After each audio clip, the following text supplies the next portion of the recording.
right. But to go back to this lawsuit, Kirk Burrows, he's alleging that, Diddy groped him at a Diana Ross concert. You heard anything about that? Kirk had told me, but see, before Kirk even said something about that Diana Ross thing, I told Kirk. I called Kirk up and I said, man, you a sucker. He said, what? He said, "Nigga, you all hugged up with Diddy. My man got a picture of it and he showed it to me." He said, "Gene, what a picture at?" I said, "My man got it. Why? I thought you wasn't effing with him." He said, "No, Gene." He came up to me, he grabbed me real tight, and he told me, "I don't owe you nothing. You know I don't owe you nothing, right?" He said he didn't say nothing to He said Diddy tried to get him to go out with him and wanted him to take some pills. So I said, "Oh, so y'all trying to rekindle y'all shit, huh?"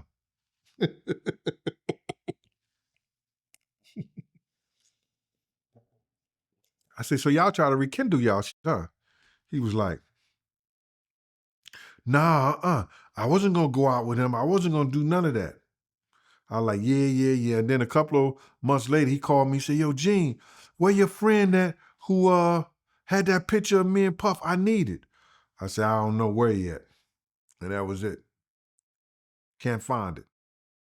Looking at this lawsuit, right? Because it's been a rumor for a while now that, Puffy and Kirk Burrows was in a relationship. He said it. But It ain't no rumor. It ain't no rumor no more, bruh. It was a rumor when I wouldn't talk about it. It was a rumor when it was going through in the 90s. In the 90s, it was a rumor.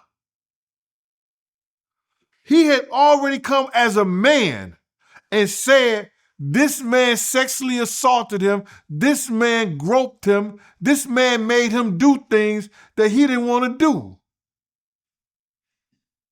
If two men lay down, how many homos get up? All right then. So he made him do something against his will. That's what he claimed. So it ain't alleged. It ain't what you just got through saying, a rumored. He said it happened to him. So we got to believe the victim. So you believe this is a money grab? He doing what the female's doing. He was cool with Diddy doing all this to him, but now he trying to make it seem like Diddy was forcing him to do this. Well, you can't know the psychic or what somebody's mind is thinking or why they doing something, bro. So now what they saying, because they passed a law in 2004 for officers at my job that if you deal with somebody that you supervise or a correction officer have sex with an inmate, that's considered rape. That's a law that was passed. So now that's in the work world. If you are a boss and you supervise employees, you can't have sex with them,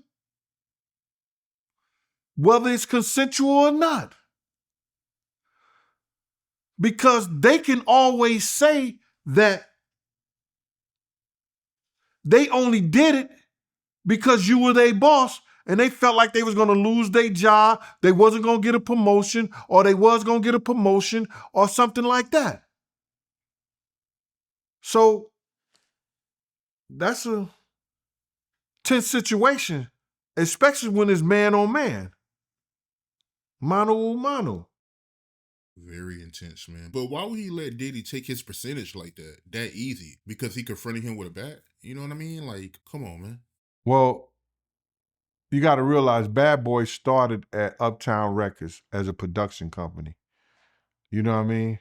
And when they ventured off after Andre Harrell had kicked him out and he was going to get the deal, they had to put everything together for the deal to work.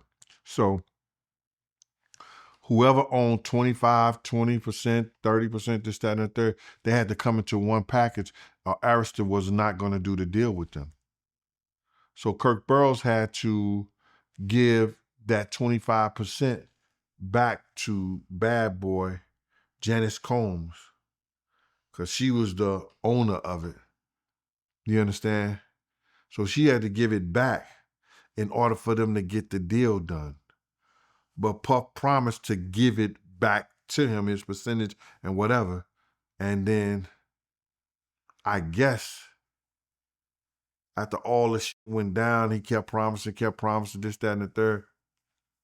It didn't happen. And then he started blackballing them. Puff has so much power, bro. If you ever see Making of the Band, you seen Sean Perez tell the Making of the Band people, if you do not do what Puff say, you're not going to work ever in this business. That's how much power he had, bro. Anybody in the business, he had that much power, bro. Those white boys loved him. Who ran those executive companies, they loved him. So he had their power. Look what he did to Wendy Williams, bruh. Look what he did. He said, if y'all don't get rid of her ass before I come back to New York,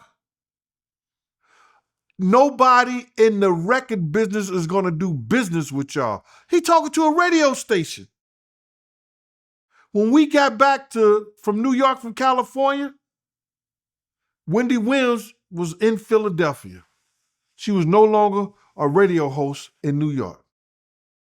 Got her out of there, man. But speaking of the band, how you feel about that chick Sarah in the lawsuit she got against Puffy? I didn't know Sarah. I knew a few of the guys. I see the guys. Did you know Chopper? I knew Chopper. I've seen Chopper a couple of times. Solid. Chopper was always solid. You know what I'm saying? I didn't know he was that young. I heard the little nigga was like 17, 16, 17 years old. He carried himself like a grown-ass man. You understand? So, he was always solid, bro. So, all of them was pretty cool, pretty solid. I ain't never had no problem with none of them. But I was with Puff most of the time. You know what I'm saying? And I wasn't signing nothing off to be on no camera with MTV or nothing like that. So I was with him basically on the weekends, when he was, dealing with his kids and stuff.